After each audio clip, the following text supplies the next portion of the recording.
ఇక బనకచెర్లను ఆదుకోండి అడ్డుకోండి బనకచెర్లను అడ్డుకోండి అంటూ ఇక్కడ ఎవరు చెప్తున్నారు? రేవంత్ రెడ్డి చెప్తున్నాడు. తెలంగాణ ప్రయోజనాలకు విరుద్ధంగా ఆ ప్రాజెక్టు ప్రతిపాదన జీడబ్ల్యూడిటి పునర్విభజన చట్టాన్ని ఉల్లంఘిస్తున్న ఏపీ సర్కార్. అపెక్స్ కౌన్సిల్ అనుమతి పొందలేదు, అది తీవ్ర అభ్యంతరకరం. ఈ విషయంలో బనకచెర్ల విషయంలో ఒక పార్టీ ఒక రకమైనటువంటి స్టెప్ తీసుకుంటుంది. అసలు బనకచెర్ల ఎక్కడ ఉంది చాలా మందికి తెలియలేనటువంటి పరిస్థితి. ఉమ్మడి కర్నూలు ఇప్పుడు నంద్యాల జిల్లా, అక్కడ బనకచెర్ల ఉంది. ఇది గోదావరికి సంబంధించి నీటిని అనుసంధానం చేసి గోదావరిని ఆ బనకచెర్ల కట్టి ఈ నీటిని అక్కడ తీసుకపోతే ఆ బనకచెర్ల నుండి రాయలసీమ ప్రాంతానికి నీళ్లు పోతాయి. ఇది గతంలో కేసీఆర్ ఒప్పుకున్నాడు. నగరి నియోజకవర్గంలో కూడా మాట్లాడిన సన్నివేశం ఉంది. తెలంగాణ ప్రాంతంలో కూడా కేసీఆర్ మాట్లాడిండు. అక్కడ ఉన్నటువంటి రాయలసీమ డెవలప్ కావాలంటే బనకచెర్ల ప్రాజెక్టు ద్వారా నీళ్లు పోవాల్సిందని కేసీఆర్ గతంలో ముఖ్యమంత్రిగా ప్రభుత్వంలో ఉన్నప్పుడు చెప్పిండు. ఇప్పుడు పార్టీ ఆ స్టాండు మార్చుకుంది. ఏం మాట్లాడారు ఇప్పుడు?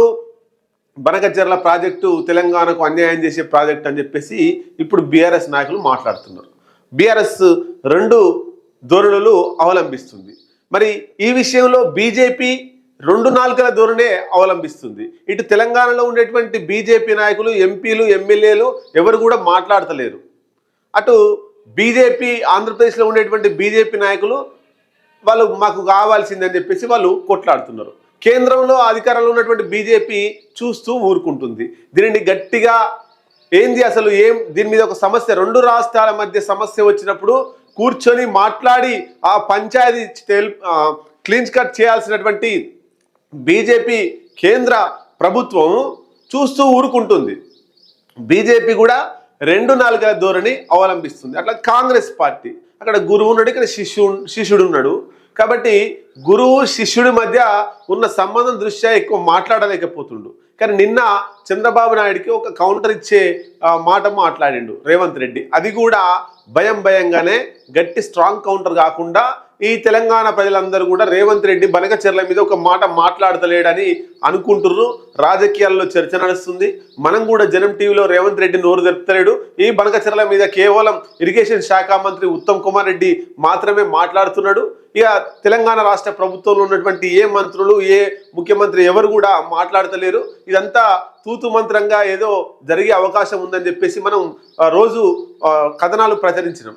కానీ రేవంత్ రెడ్డి ఏం చేసిండు? ఈ తెలంగాణ ప్రజల పట్ల చులకన భావం నా పట్ల ఎక్కడొస్తుందా అని చెప్పేసి, చంద్రబాబు నీకు కేంద్ర ప్రభుత్వంతో సన్నిహిత సంబంధాలు ఉండొచ్చు, అయినా మేము వదిలిపెట్టాం, మేము న్యాయబద్ధంగా చట్టబద్ధంగా ఉండేటువంటి సంస్థలకు పోతాం, న్యాయం కావాలని అవసరమైతే హైకోర్టుకో సుప్రీంకోర్టుకో కూడా పోతాం, ట్రిబ్యునల్ని ఆశ్రయిస్తామని చెప్పేసి రేవంత్ రెడ్డి ఒక కౌంటర్ ఇచ్చినట్టు ఇచ్చిండు.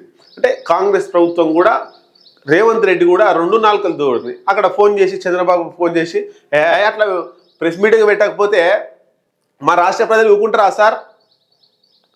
ఇక ఒక మాట మాట్లాడినా దాన్ని తప్పేముంది, లైట్ తీసుకొని నేను ఇక ఒక మాట మాట్లాడినా మళ్ళీ మాట్లాడితే ఇక అని ఉండొచ్చు. ఎందుకంటే గురువుకు డాగేసేంత సీను రేవంత్ రెడ్డికి లేదు కాబట్టి తెలంగాణ ప్రజల దృష్టిలో హీరో కావడం కోసం ఆయన వేసాడు. ఇట్లా కాంగ్రెస్ పార్టీ కూడా రెండు నాలుకల దూరం ఉంది. వాస్తవంగా మరి రేవంత్ రెడ్డి కూడా ఒక హింట్ ఇస్తున్నాడు.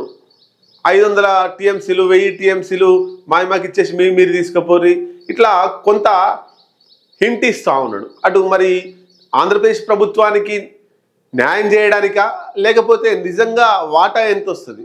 వాస్తవంగా ఈ విషయంలో మన జనం టీవీ చెప్తుంది ఏంటంటే, ట్రిబ్యునల్ కావచ్చు లేకపోతే కేంద్ర ప్రభుత్వం కావచ్చు కూర్చోబెట్టి సెట్ చేసి ఎవరి వాటా ఎంత, ఆంధ్రప్రదేశ్ వాటా ఎంత, తెలంగాణ వాటా ఎంత, బనకచెర్ల కట్టాల్సిందేనా, కడితే ఆ బనకచెర్లకు ఎన్ని టీఎంసీల నీళ్లు ఇవ్వాలి, ఇదంతా కూడా న్యాయబద్ధంగా చేస్తే సమస్య పరిష్కారం ఉండదు. కానీ కేంద్ర ప్రభుత్వం ఢిల్లీలో కూర్చొని షో చేస్తుంది, రేవంత్ రెడ్డి ఇక్కడ కూర్చొని షో చేస్తున్నాడు, ఆంధ్రప్రదేశ్లో చంద్రబాబు నాయుడు అక్కడ షో చేస్తున్నాడు. అంటే బనకచెర్ల మీద రోజు ఒక ఇష్యూ నడుస్తున్నది. ఇక దాన్ని గమనించి ఏం చేసిండు రేవంత్ రెడ్డి? ఒక మీటింగ్ పెట్టిండు, ఎంపీల మీటింగ్, తెలంగాణ రాష్ట్రంలో ఉండేటువంటి ఎంపీల మీటింగ్. ఈ ఎంపీల మీటింగ్కు మరి బీజేపీలు డీకే అన్న పోయినట్టుంది. కిషన్ రెడ్డి తప్పించుకపోయాడు కేంద్ర మంత్రి కాబట్టి. ఎందుకంటే ఆయన ఇక్కడ మాట్లాడితే అక్కడ బటన్ నొక్కుతారు. చంద్రబాబుకు వ్యతిరేకంగా మాట్లాడలేరు కాబట్టి. డీకేఆర్ను కూడా పెద్దగా ఏం మాట్లాడింది లేదు, ఏం చేసింది ఏం లేదు. ఇక బీఆర్ఎస్ వాళ్ళు ఏం చెప్పారు, వాళ్ళు బీఆర్ఎస్ పార్టీకి సంబంధించి మేము పూర్తిగా కాంగ్రెస్కు సపోర్ట్ చేస్తాం ఈ బనకచెర్ల విషయంలో అని వాళ్ళు చెప్పుకొచ్చారు, హాజరయ్యే ప్రయత్నం చేసిర్రు. కానీ రేవంత్ రెడ్డి ఈ పాపం అంతా కేసీఆర్ అంటరకు ఆ సమావేశాన్ని రాకుండా వెళ్ళిపోయినట్టు సమాచారం. మొత్తం మీద ఎవరు బీఆర్ఎస్ రావద్దు, కాంగ్రెస్ రావద్దు, బీఆర్ఎస్ రావద్దు, బీజేపీ రావద్దు అని రేవంత్ రెడ్డి ప్లాన్. ఎందుకంటే ఈ బనకచెర్ల ప్రాజెక్టు మీద, తెలంగాణకు అన్యాయం జరిగే బనకచెర్ల ప్రాజెక్టు మీద నేను సమావేశం పెడితే ఇష్టం లేని బీజేపీ రాలే, ఇష్టం లేని బీఆర్ఎస్ రాలే, ఈ రెండు పార్టీలకు ఇష్టం లేదు, చంద్రబాబు నాయుడు సపోర్ట్ చేస్తున్నారని చెప్పడం కోసం ఆ మీటింగ్ పెట్టిండు. కానీ బీజేపీ వాళ్ళు అటెండ్ అయ్యారు, బీఆర్ఎస్ వాళ్ళు కూడా ఒక విషయంతో తప్పించుకురు. కేసీఆర్ను బదనాం చేస్తుండు, కేసీఆర్ను బదనాం చేస్తే మేము ఈ అఖిలపక్ష సమావేశానికి ఎట్లా వస్తాం అనేది వాళ్ళు కూడా బైకట్ చేశారు. కాబట్టి మొత్తం మీద బనకచెర్ల విషయం రాజకీయంగా రోజు రోజు పెరిగిపోతుంది. ఈ తెలంగాణ ఆంధ్రప్రదేశ్ మధ్య విభేదాలను తీసుకొచ్చే ప్రయత్నం జరుగుతుంది. మన ఆ నిమ్మల రామానాయుడు ఆంధ్రప్రదేశ్కి సంబంధించినటువంటి మంత్రి అనే కేసీఆర్ అప్పుడు అధికారంలో ఉన్నప్పుడు కట్టుమని చెప్పిండు, నీళ్ళు ఇస్తా అని చెప్పిండు అని చెప్పి ఆయన చెప్పిండు. దానికి కౌంటర్ బీఆర్ఎస్ లెవెల్ ఇయ్యలే, ఎందుకంటే వాస్తవంగా కేసీఆర్ చెప్పిండు కాబట్టి. మొత్తం మీద బనకచెర్ల విషయం తొందరగా అతి తొందరగా ముగించాల్సిన అవసరం ఉంది. ఇగో చంద్రబాబు నాయుడు చెప్తున్నారు, మనం తెచ్చుకుంటే దాన్ని రాజకీయం చేయాలని చూసే వాళ్ళు చాలా మంది ఉన్నారు. గోదావరిలో చాలా నీళ్లు ఉన్నాయి, ఎవరి ఓపికను బట్టి వారు వాడుకోవచ్చు. 3000 టీఎంసీల నీరు ఏటా సముద్రంలో కలుస్తుంది. అంటే సముద్రంలో పోయేదానికంటే వృధాగా సముద్రంలో నీరు, ఉప్పు నీరు సముద్రంలో ఉండేది. ఈ గోదావరి నీళ్లు మంచి నీళ్లు కాబట్టి ఈ నీళ్లు ఈ సముద్రంలో పడితే వేస్ట్ అవుతుంది. కాబట్టి 3000 టీఎంసీల నీరు ఏటా సముద్రంలో కలుస్తుంది. ఆ 3000 టీఎంసీల నీరును ఎట్లా వాడుకోవాలి, మీకెంత మాకెంత కావాలని చెప్పి చంద్రబాబు నాయుడు మాట్లాడుతున్న పరిస్థితి. నీళ్లు తీసుకోండి, మిగిలిన నీటినే మేము వాడుకుంటాం. సముద్రంలో కలిసే నీటితోనే ప్రాజెక్టుల నిర్మాణం, ఎవరికి నష్టం లేదు. రాద్ధాంతం ఎందుకు, సమస్యలు సృష్టించుకోవడం ఎందుకు, ఎవరి శక్తి మేరకు వాళ్ళు ప్రాజెక్టులు కట్టుకుందాం. దీనిపై పోరాటాలు అవసరం. తెలంగాణపై నేను ఎప్పుడైనా గొడవ పడ్డానా, కాళేశ్వరం ప్రాజెక్టుకు అడ్డు చెప్పలేదు. తెలుగు రాష్ట్రాల్లో నెంబర్ 1గా ఉండాలి. బనకచెర్ల వివాదంపై ఏపీ సీఎం చంద్రబాబు ఇరు రాష్ట్రాలకు ఆమోదయోగ్యంగా పరిష్కరించుకుందామని సూచన. మంచి పని, మంచి మాటనే చెప్పిండు, తప్పేం చెప్పలేదు. మీరు వాడుకున్నంత వాడుకోండి, మిగిలిన మేము వాడుకుంటాం అంటుండు. దాంట్లో ఇక రాద్ధాంతం ఏముంది, రాజకీయాలు చేయాల్సిన అవసరం ఏముంది. బీఆర్ఎస్ వాళ్ళు, ఇటు కాంగ్రెస్ వాళ్ళు, ఇటు బీజేపీ వాళ్ళు మంట పెట్టే ప్రయత్నం చేస్తున్నారు.